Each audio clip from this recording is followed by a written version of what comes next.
Matt, appreciate the time. How you been? Oh, just a common garden variety Tuesday in Baton Rouge. Yeah, right. I've been there before. Obviously, I remember visiting my buddy at Tulane, for a little Mardi Gras. Probably a lot of people just going to the boot down there and trying to just drink away their sorrows, I would imagine. Never a bad option. But yeah, look, it's not every day that LSU fires a football coach. Actually getting pretty good at it here after a long run with Les Miles for about a dozen years. But Ed Ogeron, was summarily dismissed with a big buyout. Now Brian Kelly follows. But this is the third LSU football coach firing that I've covered. And this is by far the most surprising. Yeah, and you look at it, right? Since 2000, they've had three separate coaches: Saban, Les Miles, and Ed Orgeron, all win national championships. I understood at the time why Brian Kelly left Notre Dame to go to LSU. He thought he had a legitimate chance to go win a natty there, and who could blame him?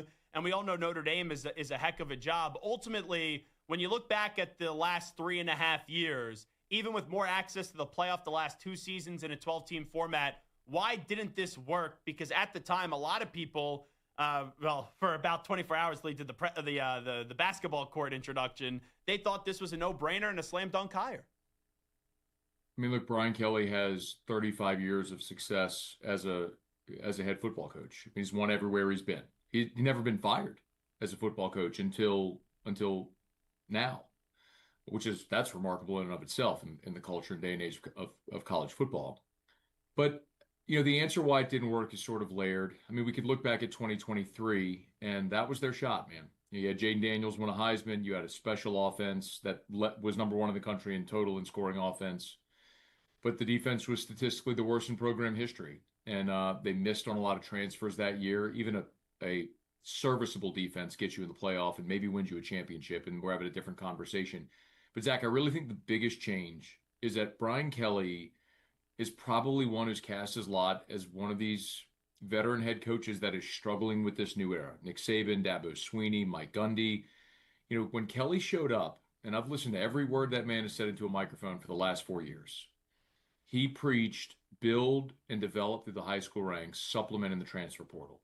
This year was a desperation heave. They were all in. They had Garrett Nussmeier back, a fifth-year senior quarterback, and they went and spent $18 million, signed the number one transfer portal class. It was a deviation from what he had historically done, successfully done in his career. And I think it was a guy who is probably nearing the end of his career who said, we got one more shot at this. Let's throw the desperation heaves, throw the money at it, see if this works. And man, it looked good at the start when they beat Clemson. But a couple of close losses against Ole Miss and Vanderbilt. Listen, those are top 10 losses on the road. That's not an unforgivable sin. But with your season on the line, with so much expectation for this season, with all the investment, to have that performance against Texas A&M, the feeling was that he lost this team. And once you lose the team, man, it's hard to get it back. What was the process like? Because I remember talking about this last week where they lost to Vanderbilt, and I said that's probably the nail in the coffin, but it may continue next season just because of how large the buyout was. Obviously, the A&M game was a disaster, and I didn't expect them to be anywhere close to beating A&M with the season they're having. But what really happened after A&M to where we got the news on Sunday that he was out? Yeah. Yeah, Zach, just to clarify, look, I was in Nashville, and that was the LSU Board of Supervisors trip. So there's one game a year where the board makes the full board makes the trip. They do a board dinner on Friday night. They all go to the game. They wear their gaudy purple blazers on the field. It's a big all that to say, like, all the power brokers were there, Yeah. right? We're in Nashville. And even after that game, there was no conversation about firing Brian Kelly. The conversation among the powers that be were, you've lost two close games on the road to top 10 teams. And we may not think of Ole Miss and Vanderbilt in that fashion, but they are. It's Indiana's the number two team in the country. It's weird. But what happened Saturday after that game really unraveled, some of the conversations, as I'm told, among key boosters started to be had to sort of gauge who would be interested in spending money and contributing to a buyout. And they left the stadium with some pretty substantial commitments. I think everyone slept on it. And when Scott Woodward, the athletic director, started making calls on Sunday, what he found was that Brian Kelly just didn't have allies. There was no one that went to bat and said, No, we need to keep him. And that's when the decision was made, and Brian Kelly was fired around noon on Sunday. Yeah, and I look back at the Brian Kelly tenure. His stubbornness stood out to me. I just, I thought he was fake, and then obviously he alienated a lot of people. I had Patrick Peterson point this out to me the other day, where Pat felt like with the relationship that he had with Tommy Moffitt, knowing how Tommy and all the run he was there for so many years with LSU, he thought that was a massive mistake. Like, I remember when Matt Rule was an outsider going to Baylor, he found a way to tap in and bring in a guy like a Joey McGuire, who was a legendary high school coach. Why do you think it was that Brian immediately said, yeah, we're not going to bring back Tommy, who could have been a great resource for him? And, hey, Tommy obviously was working with A&M in what ended up being the final game for the Brian Kelly tenure at LSU. So, first and foremost, for those, Tommy Moffitt was the strength coach at LSU for the entire Nick Saban, Les Miles, and Ned Orgeron tenure. He lasted 3 head coaches. And I love Tommy Moffitt personally and think he's awesome professionally. I've known Tommy a long time and his family. When Tommy Moffitt got fired, there was an overwhelming majority of people who thought it was time for Tommy Moffitt to go. Interesting. It is comical for me now to look back at the comments of some of the shows that we did back then and all the people who were lobbying for him to go, saying he was part of the problem. So it is with the total benefit of hindsight that people are bringing that up now. I love Tommy Moffitt. I don't think he should have been fired, to be very clear. But Brian Kelly let him go because every coach has the autonomy to hire their own staff. No head coach should have anybody forced upon them. And if you wanted to make a change, you make a change. Now, I will say that I know what Brian Kelly's, what the perception is of him nationally, and people don't like him.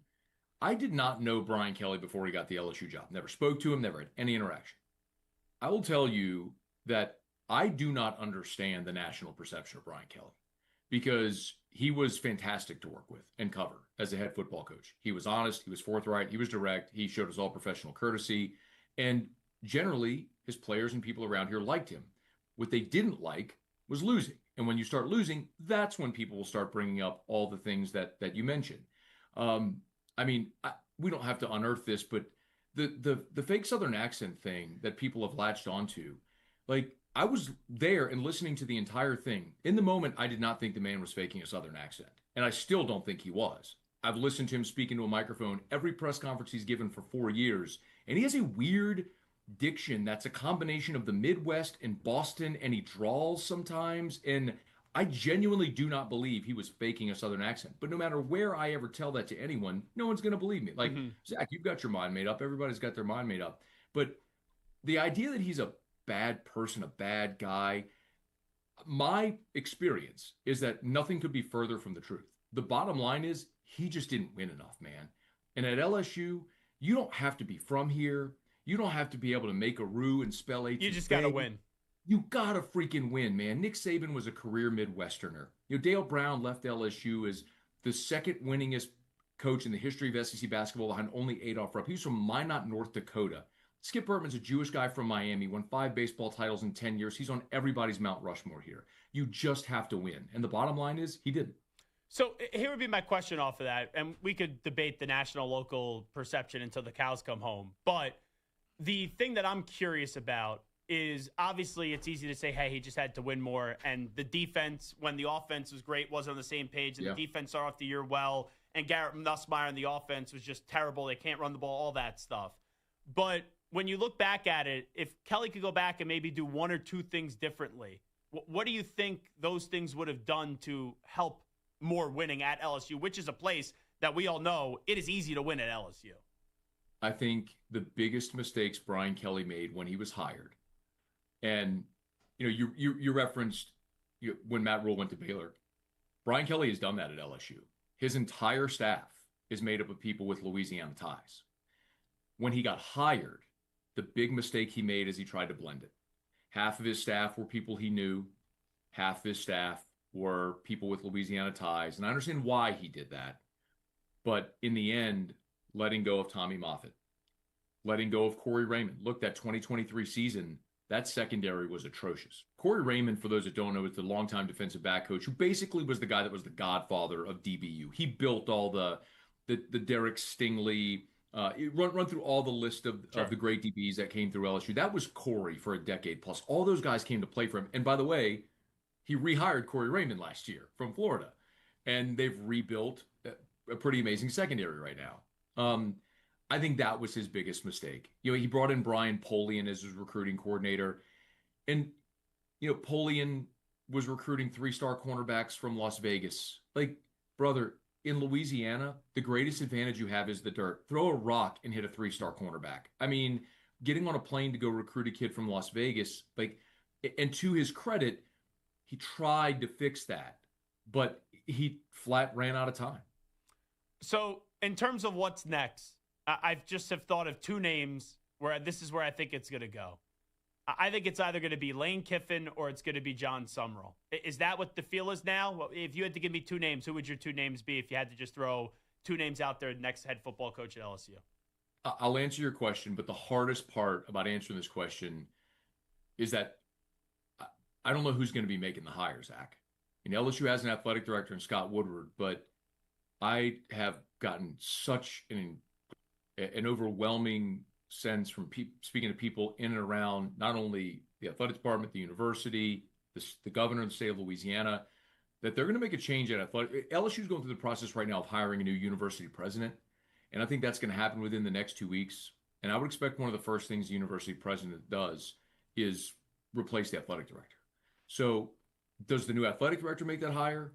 Is it a combination of current athletic administrators like Verge Osbury, Austin Thomas, LSU's GM? Like, if it's Scott Woodward, the answer is Dan Lanning or Lane Kiffin, because he goes big game hunting. That's what he always does. And he's going to go spend $100 million on another coach. But if Scott Woodward's not making that hire, I don't know the answer. I love John Sumrall, Zach. I think he's a great coach who's won in multiple places, and I think he fits what you have to do to win in the current day of college football. But I'm telling you, man, there will be people in this state. I disagree with this completely. There will be people in the state who say you can't hire the Tulane coach at LSU. It happened 4 years ago with Billy Napier. When Napier was the hottest name, there were people who said you can't hire the UL Lafayette coach at LSU. So can they overcome that? It really is a decision of, do they want to spend $100 million again after just walking this road with Brian Kelly?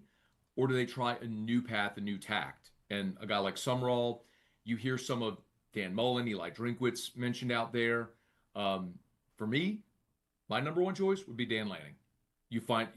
Or go convince Nick Saban to walk away from College Game Day and come do a 3-year deal and come back to LSU. So just to clarify, you feel like it's inevitable that Woodward is going to be out at some point. Do you think he'll be out before the new head football coach is hired? Is that inevitable as well? I believe so, yes. Gotcha.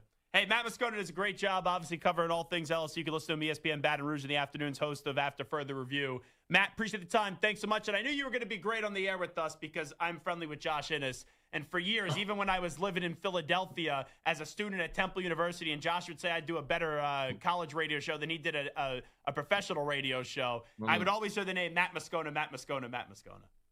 I'm taking a picture of us right now on a Zoom because when I came on with you, he's literally texting me right now about who the next coach is going to be. I stopped texting with him to do this Zoom with you, so I'm going to send him this right now. He's probably 8 beers deep, probably as well, trying to contemplate that answer too. Matt, and 8 beers haven't phased him a lick. You got it. Thanks so much, Matt. Appreciate it. My pleasure.